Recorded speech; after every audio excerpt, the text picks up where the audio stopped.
पूर्वा अपने माता पिता की लाडली बेटी थी। 2 भाइयों के बाद उसका जन्म हुआ था तो दोनों भाई और माता पिता उस पर खूब प्यार दुलार लुटाते थे।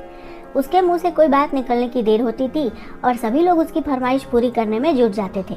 पूर्वा देखने में बहुत खूबसूरत थी और उसके भाई हमेशा से यही चाहते थे कि उसके लिए वो बहुत अच्छे परिवार से रिश्ता ढूंढकर ले आए।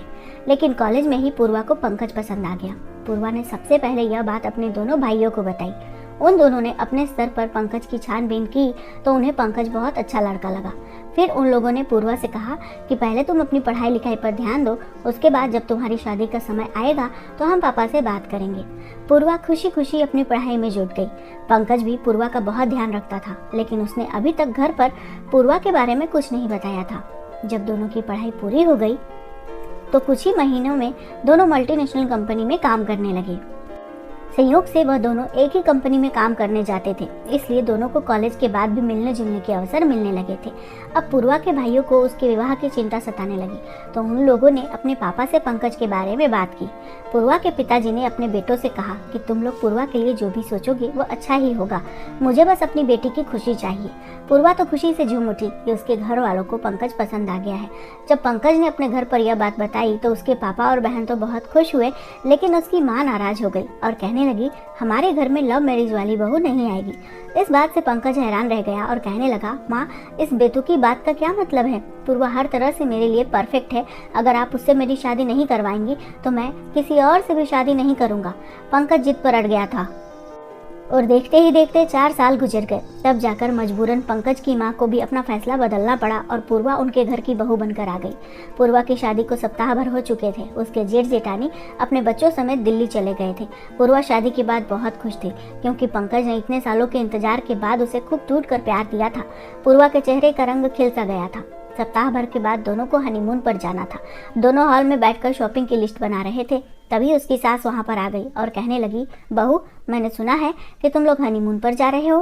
पूर्वा कुछ बोलती उससे पहले ही पंकज बोल पड़ा, हाँ माँ हम लोग हनीमून पर जाने वाले हैं। उसकी सास ने अपने बेटे की बात को अनसुना करके अपनी बहू की ओर देखते हुए कहा, बहू तुम हनीमून पर जाकर क्या करोगी? वैसे भी तुम्हारी लव मैरिज हुई है, लव मैरिज वाले हनीमून पर थोड़ी ना जाते हैं। फिर बहू ने हैरानी से अपने पति की ओर देखा कि यह उसकी सासू माँ क्या बोल रही है। पंकज तुरंत ही अपनी माँ की बात का विरोध करते हुए कहने लगा, माँ ये आप क्या कह रही हैं? आपको ऐसा क्यों लगता है कि जो लोग लव मैरिज करते हैं वह हनीमून पर नहीं जाते हैं या उन्हें हनीमून पर नहीं जाना चाहिए? माना कि मैं शादी से पहले से ही पूर्वा को जानता हूँ, लेकिन इसका मतलब यह थोड़ी ना है कि हम दोनों को एक साथ अच्छा समय बिताने का अधिकार नहीं है। अभी तो हमारी नई नई शादी हुई है, अभी हमें एक दूसरे को और भी ज़्यादा करीब से जानना समझना है। मुझे अच्छे से याद है जब बड़े भैया की शादी हुई थी और वह लोग हनीमून पर जाना चाहते थे, तब आपने यह कहकर उन्हें हनीमून पर जाने से रोकने की कोशिश की थी कि तुम्हारी कौन सी लव मैरिज है जो तुम लोगों को हनीमून पर जाना है। चुपचाप अपनी घर गृहस्थी संभालो और एक दूसरे को घर पर ही जानो समझो। ये हनीमून वगैरह पर जाने के चौंचले तो लव मैरिज वाले करते हैं और आज आप हमें कुछ और ही सुना रही हैं। उस समय अच्छा हुआ जो भैया भाभी ने आपका विरोध किया और वह लोग हनीमून पर चले गए, और आज मैं भी आपकी यह बेतुकी बात मानने से इनकार करता हूँ और मैं भी हनीमून पर जरूर जाऊँगा। तभी पूर्वा के ससुर प्रकाश जी हॉल में आए और अपनी पत्नी का हाथ पकड़कर खींचकर बेडरूम में ले गए। फिर उन्हें डांटते हुए कहने लगे, इसे ही कहते हैं कि बुढ़ापे में मति भ्रष्ट हो जाती है। अरे अब तुम्हारी उम्र ढलती जा रही है और तुम्हें बस बहू पर राज करने की ही पड़ी है।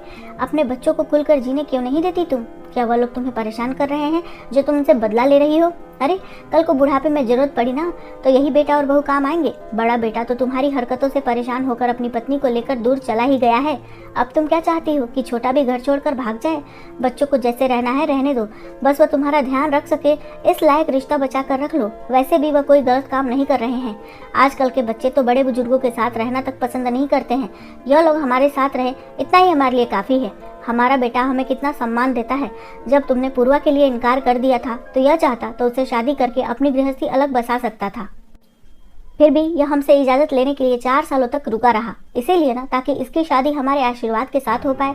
अब तुम भी बड़प्पन दिखाओ और अपने बच्चों की खुशियों के बारे में सोचो, वरना वह दिन दूर नहीं जब बड़के की तरह छोटा भी हमें अकेले छोड़कर चला जाएगा।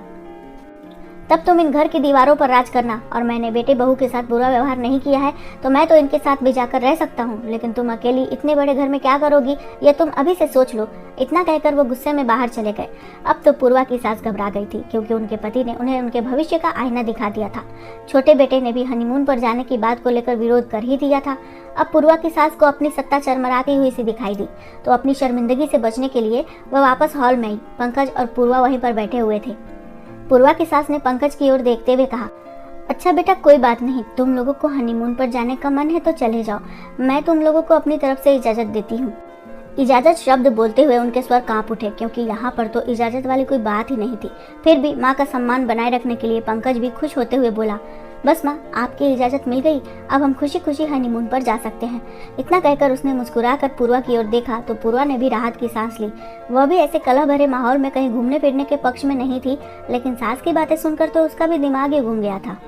मगर अब पूर्वा की सास समझ गई थी कि यदि बच्चों पर दबाव बनाकर रखा जाएगा तो उन्हें अपनी दुनिया अलग बसाने में ज़्यादा समय नहीं लगेगा।